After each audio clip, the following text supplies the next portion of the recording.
ಓಂ ಪುರುಷಾರ್ಥೋತಃ ಶಬ್ದಾದಿತಿ ಬಾದರಾಯಣ ಮೂರನೇ ಅಧ್ಯಾಯದ 4ನೇ ಪಾದದ 1ನೇ ಸೂತ್ರ. ಜ್ಞಾನ ಸಾಮರ್ಥ್ಯಂ ಅಸ್ಮಿನ್ ಪಾದೆ ಉಚ್ಯತೆ. ಬ್ರಹ್ಮಸೂತ್ರ ಭಾಷ್ಯದ ವಾಕ್ಯ ಓದ್ತಾ ಇದ್ದಾನೆ. ಈ ಪಾದದಲ್ಲಿ ಜ್ಞಾನದ ಸಾಮರ್ಥ್ಯ ಏನು ಅಂತ ಅನ್ನೋದನ್ನ ತಿಳಿಸ್ತಾ ಇದ್ದಾರೆ. ಅಣುಭಾಷ್ಯದಲ್ಲಿ ಇದನ್ನು ಹೆಚ್ಚು ಸಂಗ್ರಹ ಮಾಡಿಲ್ಲ. ಕಾರಣ ಏನು?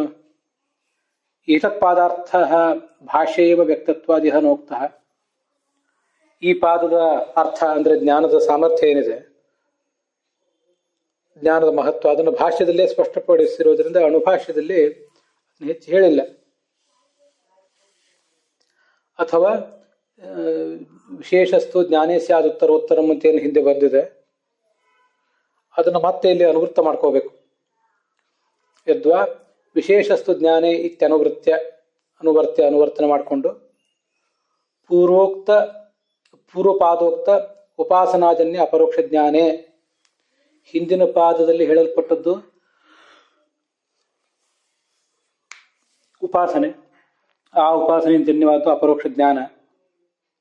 ಆ ಜ್ಞಾನದ ಸಾಮರ್ಥ್ಯದ ಅತಿಶಯ ಅಂದ್ರೆ ವಿಶಿಷ್ಟವಾದ ಸಾಮರ್ಥ್ಯ. ಆ ಸಾಮರ್ಥ್ಯ ಅನ್ನುವುದೇ ವಿಶೇಷ. ವಿಶೇಷಸ್ತು ಜ್ಞಾನೇ ಅಂತ ಏನು ಬಂದಿದೆಯಲ್ಲ, ವಿಶೇಷಸ್ತು ಜ್ಞಾನೇ ಸ್ಯಾದ್ ಉತ್ತರೋತ್ತರಂ ಅಂತ. ಆ ಜ್ಞಾನದಲ್ಲಿ ವೈಶಿಷ್ಟ್ಯ ಅಂದ್ರೆ ಸಾಮರ್ಥ್ಯಾತಿಶಯನೇ. ಹೀಗೆ ಅತಿಶಯ ರೂಪ ವಿಶೇಷಸ್ತು ಉಚ್ಯತೆ ಅತ್ರ ಪಾದೆ, ಈ ಪಾದದಲ್ಲಿ ಹೇಳಿದ್ದಾರೆ. ಇತಿ ಅಧ್ಯಾಹೃತ್ಯ ಏತತ್ ಪಾದಾರ್ಥ ಮುಕ್ತಿಪರತೆಯ ವ್ಯಾಖ್ಯೇಯಂ. ಹೀಗೆ ಅಧ್ಯಾಹಾರ ಮಾಡ್ಕೊಳ್ಬಹುದು ಬೇಕಾದ್ರೆ. ಮಾಡಿಕೊಂಡು ಈ ಅಧ್ಯಾಯದ ಸಾರವನ್ನು ಸಂಗ್ರಹ ಮಾಡಿದ್ದಾರೆ, ಈ ಪಾದದ ಸಾರವನ್ನು ಸಂಗ್ರಹ ಮಾಡಿದ್ದಾರೆ ಅಂತ ತಿಳ್ಕೋಬಹುದು ವಿಶೇಷಸ್ತು ಜ್ಞಾನೇ ಎಂಬ ಮಾತಿನಿಂದ. ಮುಂದೆ 95ನೇ ಗದ್ಯ ಭಾಗದಲ್ಲಿ ತತ್ತ ಜ್ಞಾನಸ್ಯ ಮೋಕ್ಷ ತದನ್ಯ ಸರ್ವಪುಮಾರ್ಥ ಹೇತುತ್ವಂ ವಕ್ತುಂ. ಆ 9 ಸೂತ್ರಗಳ ಅಧಿಕರಣ, ಈಗ ನಾವು ನೋಡ್ತಿರುವ ಅಧಿಕರಣ ಏನಿದೆ ಪುರುಷಾರ್ಥಾಧಿಕರಣ ಅಂತ, ಅದು ಏನು ಹೇಳಿಕ್ಕೆ ಹೊರಟಿದೆ? ಜ್ಞಾನ ಅನ್ನುವುದು ಮೋಕ್ಷ ಮತ್ತು ಅದಕ್ಕಿಂತ ಭಿನ್ನವಾದ ಎಲ್ಲ ಪುರುಷಾರ್ಥಗಳಿಗೂ ದಾಯಕ ಅಂತ ಹೇಳಿಕ್ಕೆ ಹೊರಟಿದ್ದಾರೆ ಆ 9 ಸೂತ್ರಗಳು. ಅದನ್ನೇ ಸರ್ವೇಪಿ ಪುರುಷಾರ್ಥಾಸ್ಯು ಜ್ಞಾನಾದೇವನ ಸಂಶಯ ಅಂತ ಆಚಾರ್ಯ ಹೇಳಿದ್ದಾರೆ. ನ ಕೇವಲ ಮೋಕ್ಷ, ಕೇವಲ ಮೋಕ್ಷ ಮಾತ್ರ ಅಲ್ಲ, ಕಿಂತು ಪುರುಷೈ ಅರ್ಥಮಾನಾ ಯಾವಂತಹ ಕಾಮಾ, ಯಾವ್ಯಾವ ಕಾಮನೆಗಳನ್ನು ಸಾಧಕ ಬಯಸ್ತಾನೋ ಅವೆಲ್ಲವೂ ಕೂಡ ಜ್ಞಾನದಿಂದ ದೊರೀತವೆ ಅಂತ ಅರ್ಥ. ನಾನು ಯದೇವ ವಿದ್ಯೆಯ ಇತ್ಯಾದಿನ ಜ್ಞಾನಸ್ಯ ಮೋಕ್ಷಾನ್ಯ ಸ್ವರ್ಗಾದಿ ಪುಮರ್ಥ ವಿಷಯೇ ತದ್ದೇತು ಕರ್ಮ ಇತಿ ಶೇಷತ್ವ ಅವಗಮಾತ್ ಕಥಂ ಜ್ಞಾನಾದೇವ ಇತ್ಯುಕ್ತಿ ಇತ್ಯತಃ ನ ಸಂಶಯ ಇತ್ಯುಕ್ತಿ.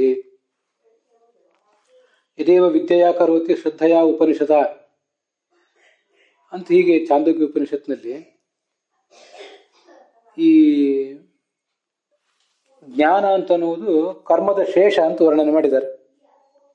ಅಂದ್ರೆ ಕರ್ಮದ ಸಹಾಯಕ ಅದು ಅಂತ. ಕರ್ಮ ಅಂತ ಅನ್ನೋದು ಸಕಲ ಪುರುಷಾರ್ಥಗಳಿಗೆ ಸಾಧನ.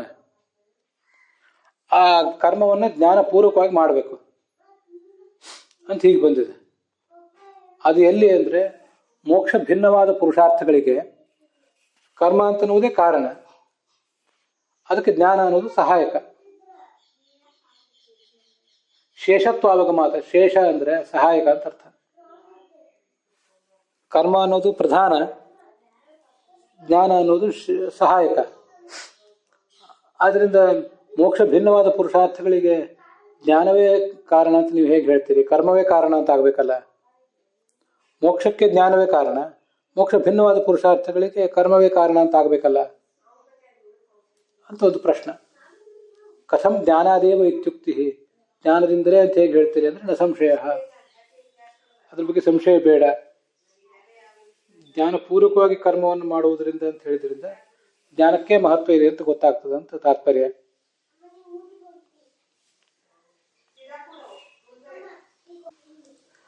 ಹಾಗಾದ್ರೆ ಜ್ಞಾನವೇ ಮುಖ್ಯ ಅಂತಂದ ಮೇಲೆ ಆ ಜ್ಞಾನವು ಕರ್ಮಕ್ಕೆ ಸಹಾಯಕ ಅಂತ ಹೇಳಿದ್ರ ಮಾತಿಗೆ ಅರ್ಥ ಏನು? ಕರ್ಮ ಶೇಷತ್ವ ಉಕ್ತಿ, ಕರ್ಮಕ್ಕೆ ಶೇಷ ಈ ಜ್ಞಾನ ಅಂತ ಹೇಳಿದ ಮಾತಿಗೆ ಅರ್ಥ ಏನು ಅಂತ ಪ್ರಶ್ನೆ ಬರ್ತದೆ. ಅದಕ್ಕೆ ಉತ್ತರ ಸರ್ವೇಪಿ ಪುರುಷಾರ್ಥಾಸ್ಯು ಅನ್ನೋ ಮಾತಿನಿಂದಲೇ ಉತ್ತರ. ಅಲ್ಲಿ ಉತ್ತರೋತ್ತರ ಮಿತಿ ವರ್ತನೆ ಅಂತಿದೆ, ಅದು ವರ್ತತೆ ಆಗಬೇಕು.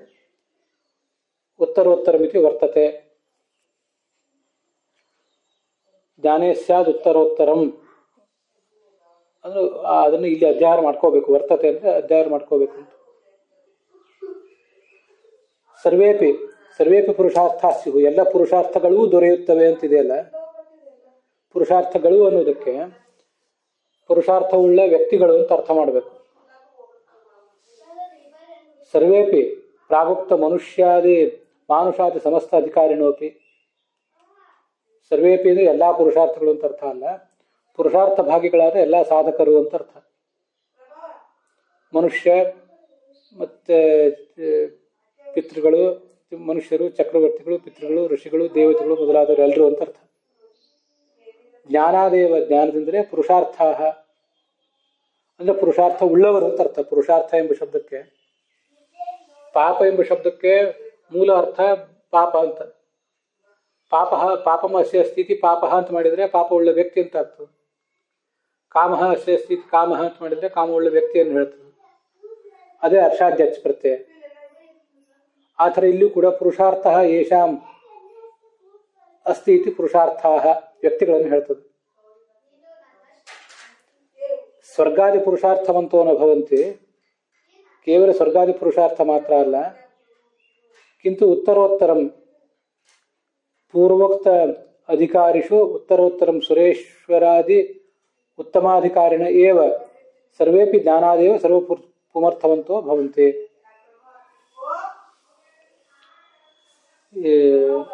ಎಲ್ಲಾ ದೇವ ವರ್ಗದವರು ಕೂಡ ಮೇಲ್ಮೇಲೆ ಹೋದಂತೆ ಪೂರ್ವೋಕ್ತ ಅಧಿಕಾರಿ ವರ್ಗೇಶು, ಪೂರ್ವೋಕ್ತ ಅಧಿಕಾರಿಷು, ಹಿಂದೇನು ಅಧಿಕಾರಿಗಳನ್ನು ಹೇಳಿದ್ದಾರೆ ಅವರಲ್ಲಿ ಮೇಲ್ಮೇಲಿನವರು, ಸುರೇಶ್ವರಾದಿಗಳು ದೇವತಾ ಶ್ರೇಷ್ಠರು ಮೊದಲಾದವರು, ಉತ್ತಮಾಧಿಕಾರಿಗಳೆಲ್ಲರೂ ಕೂಡ ಜ್ಞಾನದಿಂದಲೇ ಸರ್ವ ಪುರುಷಾರ್ಥಗಳನ್ನು ಪಡೀತಾರೆ.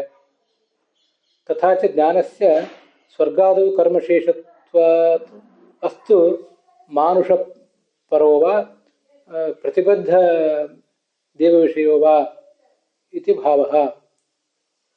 ಆದ್ದರಿಂದ ಒಟ್ಟಾರೆ ತಾತ್ಪರ್ಯ ಏನಾಗ್ತದೆ ಅಂದ್ರೆ, ಈ ಉತ್ತಮರಾದ ದೇವತೆಗಳು ಜ್ಞಾನದಿಂದಲೇ ಸರ್ವ ಪುರುಷಾರ್ಥವನ್ನು ಪಡಿತಾರೆ. ಸ್ವರ್ಗಾದಿ ಪ್ರಾಪ್ತಿ ಅವರು ಮೋಕ್ಷಾದಿಗಳನ್ನು ಅದರಿಂದಲೇ ಪಡಿತಾರೆ.